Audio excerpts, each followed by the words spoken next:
It's my pleasure to welcome you here to the Clark Howard Show, where our mission is to serve you with knowledge that empowers you so you can make better financial decisions in your life. You know, I answer questions every day on this podcast, but they are a tiny, tiny, microscopic fraction of the number of questions that people have. So if you have a question, I want you to know that we are prepared and ready and anxious to answer your questions one-on-one for free. And what you do is you contact our Team Clark Consumer Action Center. And if you go to clark.com/CAC, you see when you can talk to someone Monday to Friday, how to reach someone, and get that one-on-one advice. Today, I actually have some great news about food prices. Think about that. With the inflationary cycle that we went into in COVID, food was the one item that went up at a faster rate than anything else. And I got some good news on that. Later, I want to talk about something that we're doing that's costing us big money when we eat out. Well, let's talk about the good news. We all know the bad news. Food became something that in America we've always been privileged for decades and decades and decades to spend the lowest amount of our dollar on food than just about any other place on earth. That of the disposable income people have, food's always been ultra inexpensive in the United States compared to other particularly developed countries.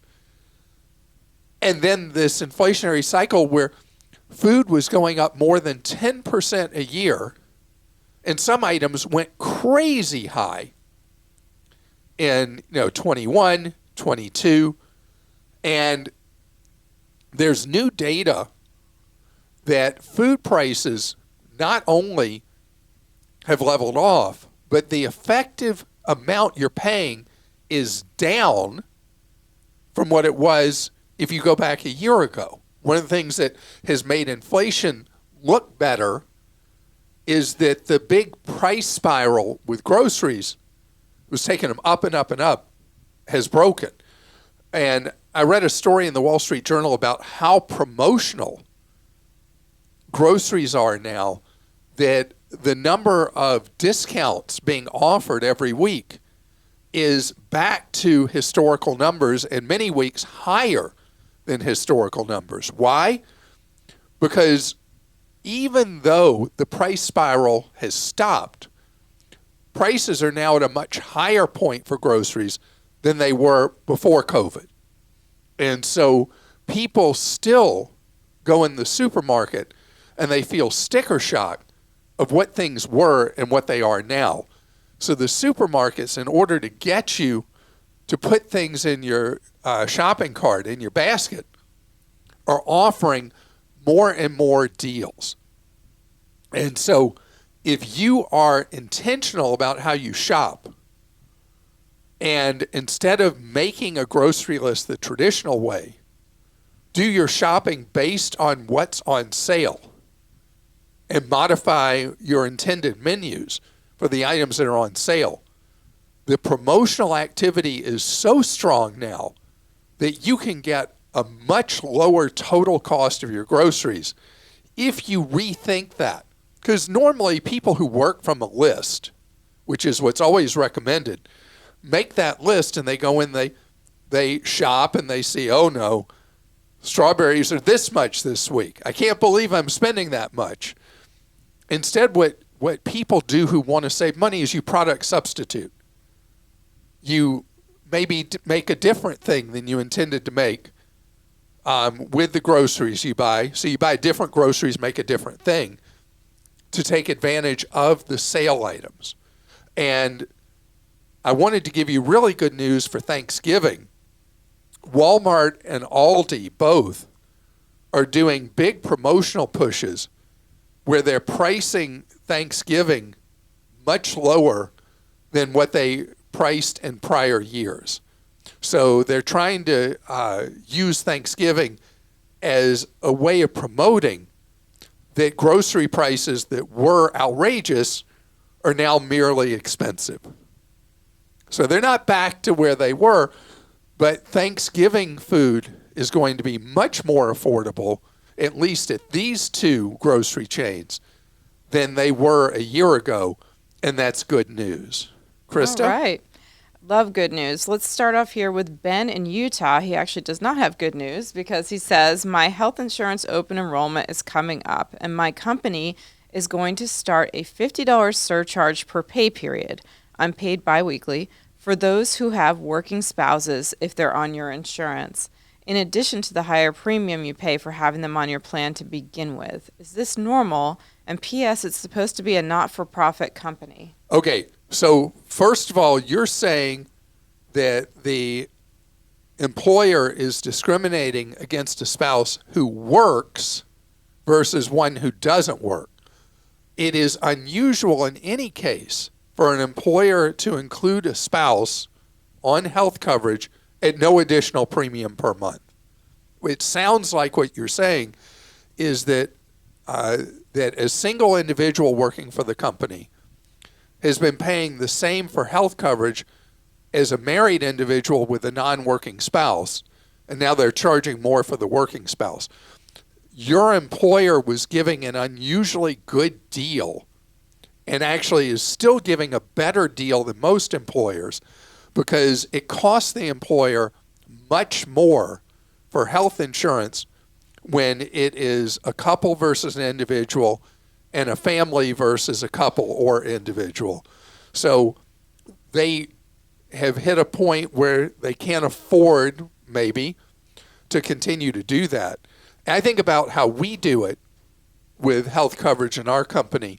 We pay 90% of one individual, is it 75% these days? I'm Do you not remember? sure. I'll have to ask our I'm pretty HR sure it's department. 75 or 90. And then we pay a portion of it for a spouse or for kids. But we have this scale where the more people we're insuring for an employee, we cost share with them, but we don't pay nearly as much as we do for a single individual. And these are decisions all of us are having to make as employers because the cost of health coverage is so large now, and employers absorb so much of it. So a lot of times as employees, we don't realize how much it's all costing. All right, another open enrollment one from Geraldine in California. It's annual open enrollment time for my benefits through my employer. This year, they have added voluntary benefits such as accident coverage, critical illness coverage, and hospital indemnity coverage.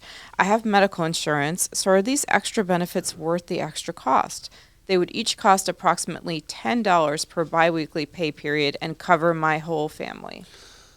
So I don't like these ancillary benefits because you're spending money that you may need for everyday expenses in your life for an individual, very select circumstance where it's like, wow, I'm so glad I paid for that extra coverage.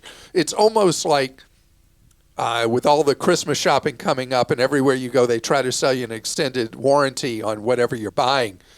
And if whatever you buy breaks, you're like, oh, wow, it's great, I bought that. But the overall math says buying these kind of narrow benefits, let's see, so we have accident coverage, critical illness coverage, hospital indemnity coverage. The idea is that even with a comprehensive health insurance policy, you're still going to face meaningful out-of-pocket expense. So this is a way of you covering a lot of what you would normally have out of pocket. Again, if you become ill and have significant medical expenses, you'd be like, this is great, I'm paying $10 biweekly for this. But the reality is, how often have you ended up in a critical care situation and you think of all the money you'd pay over time for this supplemental type of insurance? I recommend broad insurance policies, not narrow ones. This is from John in California. I'm considering buying a Tesla, but I'm a bit nervous. It looks like the federal tax credit will end this year, and it's uncertain if it will be extended or renewed. I have solar panels in my house and qualified for net metering. My partner and I have one car, and we live in Southern California. We managed to make this work due to working from home, but I really would like to have 2 cars. What are your thoughts on getting a Tesla now, and would you recommend leasing or buying? Leasing is generally not a good idea, but I heard the technology might change and there may be issues with the battery. I appreciate any advice. You are awesome. Well, you are kind, and I'll tell you that the Tesla battery packs have proven to be overwhelmingly reliable, and Tesla has had much softer sales of late. They've been having trouble moving their vehicles. That's why they've had all these price cuts. So buying a Tesla right now is very, very, very favorable. But I'm thinking about something. You sound like a household that needs like 1.25 cars. You don't really necessarily need 2 full automobiles because of the work from home thing. And if you're interested in electric and you live in California where the cost of gasoline is just about the highest in the country, electric makes a lot of sense. Now, this is weird, but you might consider buying a used electric vehicle because they depreciate very quickly. Your range needs may not be that great.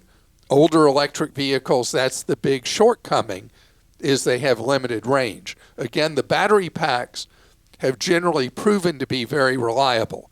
But if you do want to buy new, the tax credits are not going away this year. That's still going on. But with a Tesla, I don't know if you're interested in a Model 3 or a Model Y, after tax credits, and you also have a state tax credit in California, you're looking for a Model 3 new, paying somewhere in the 20,000s, and for a Model Y, somewhere in the low 30,000 range. And that's incredible if you think about just a year ago, people were paying in the 60s for a Model Y that now effectively is in the 30s. And the vehicle's a very, very reliable vehicle. Coming up ahead, there's something I want to make sure you're aware of involving eating out. We talked about groceries a little while ago. I want to talk about the other expense that has gone up a lot over the last several years, eating out and things you've got to be aware of to protect your wallet. I love eating at Chick-fil-A, and I never do with them as anywhere else. I don't do food delivery, not my thing. I like my food to be, it's supposed to be hot. I like it to be hot. I like it to be fresh. And you're not going to have hot and fresh when you have delivery. Plus, you pay more. Well, Chick-fil-A recently reached a settlement in a class action lawsuit because Chick-fil-A was promising in the app, under certain conditions, free delivery, but it wasn't really free. And why wasn't it free? Because the menu prices were higher for delivery. The cost of delivery was baked into, or fried in a pressure cook fryer, into the cost of the food you were getting from Chick-fil-A. So they are paying restitution to people in a settlement. I love the way they did the settlement. People have a choice of getting rebates back or getting gift cards to buy more Chick-fil-A chicken. I would definitely have picked that. But this thing with delivery fees is crazy. I think I mentioned a story recently about a restaurant we like to go to that if you order through the app to order food for pickup, the menu prices are 30% higher at this restaurant that we like to go to than if I call up on the phone and place a pickup order. Now think about that. If you order through the app, no labor's involved in taking your order. But yet they mark it up 30%. I call on the phone. Somebody has to manually enter my order into the computer, taking somebody away from doing something else actively in the restaurant, but I pay 30% less. Okay, math teachers and professors, I know that the percentages I just gave were incorrect. 30% markup, not paying that doesn't mean you're getting 30% lower price. I know. Okay, but the point, you get the point. And so with having delivery, know that it's not free, even when they tell you it's free. There's some way, somehow, that the cost that delivery adds on is passed on. And for a lot of restaurants, they're really getting hurt by delivery because they have to pay so much commission to whatever the food delivery app is that you're losing, they're losing. The only people doing well are the delivery apps. And remember, you're not getting your food hot. I love, if we're not eating somewhere, for me to be the delivery person. And I go and I get the food and I bring it back. You get it much quicker. You make sure your order's right before you leave, and it's much better. And Christa, we had something at dinner last night I have not seen. What? Okay, so they have this thing, a lot of restaurants are still not always staffed well for wait staff. So they had this this QR code on the table that you could pay your bill at the table. Mm-hmm. So I go to use it, and I'm adding on the tip and stuff, and then it comes the total, and then in small type at the bottom, what was there? Was there a charge for using that? There was a charge for paying at the table using the QR code, which I then bailed out of, and I did it the old-fashioned way, handing my card to the server, who was right there with one of the little portable machines. European kind of machines, and it was quick as could be. It was quicker than using the payment thing on the QR code. Have you ever seen that where if you pay at the table, they charge you more money? I haven't paid attention, but I certainly will now. So you may have paid it and not even realize? So the restaurant thing is weird. Oh, as I was talking earlier about how there's much more discounting going on with groceries, same thing is happening with restaurants. Much more promotional activity because the price run-up has hurt restaurant foot traffic. And so restaurants are doing more discounting. They're doing day of the week discounting a lot. They're doing time of day discounting. And guess where there's a new wave of discounting going on at sit-down restaurants? Where? When? It's later at night. Oh, yeah. You know how it used to be that discounts were like 4 to 6 or something like that? The early bird specials. And restaurants still do some of that. But now people, because so many people who might have commuted to and from work and they were eating dinner later or eating earlier because maybe it's a day they're working from home.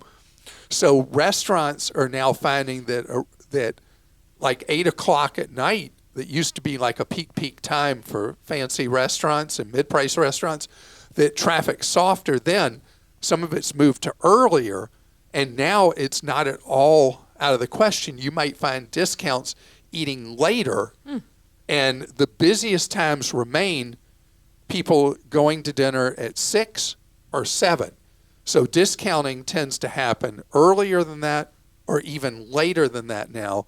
And day of the week specials, I'm seeing much more where early in the week, restaurants are offering better deals, especially on like Mondays and Tuesdays, where foot traffic is lower for restaurants that are both mid-price and higher end.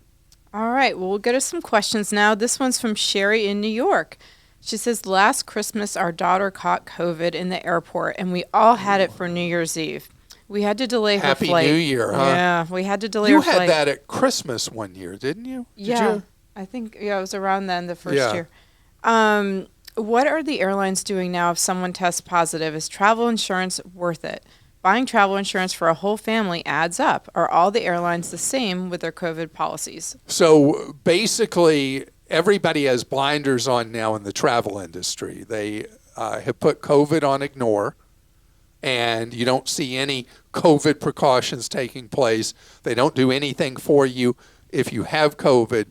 What all the airlines pivoted to during COVID and has remained in place is if you're on any ticket other than a basic economy, you don't lose any of your money. You stay with whatever value you had as a equivalent of gift certificate towards future travel.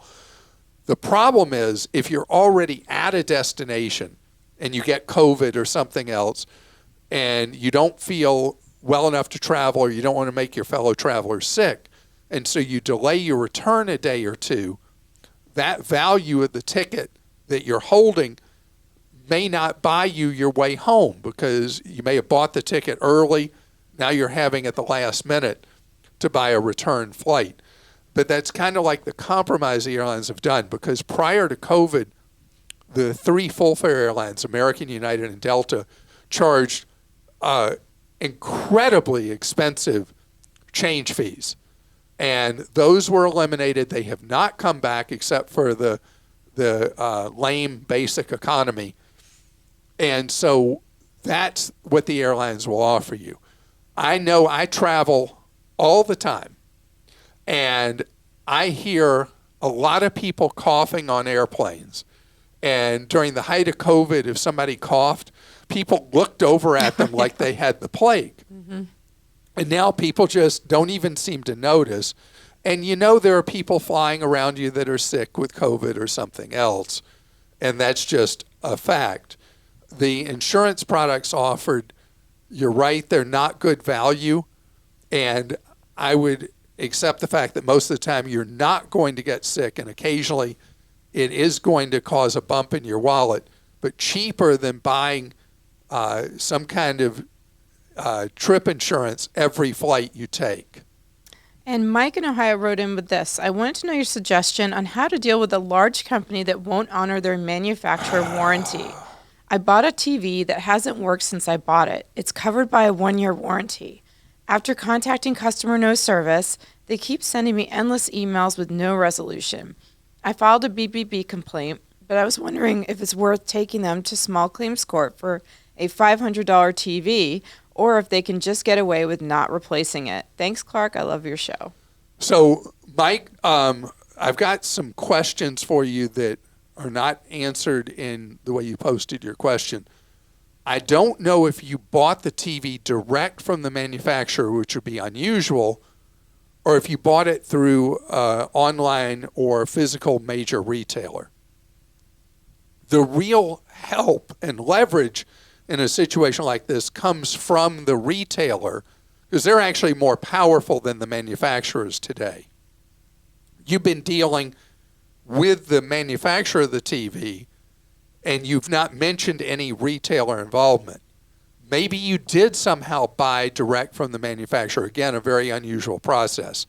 But if you did buy through a retailer, that's who I want you to contact and try to get help. When an electronics item is dead on arrival, it should not be a warranty claim.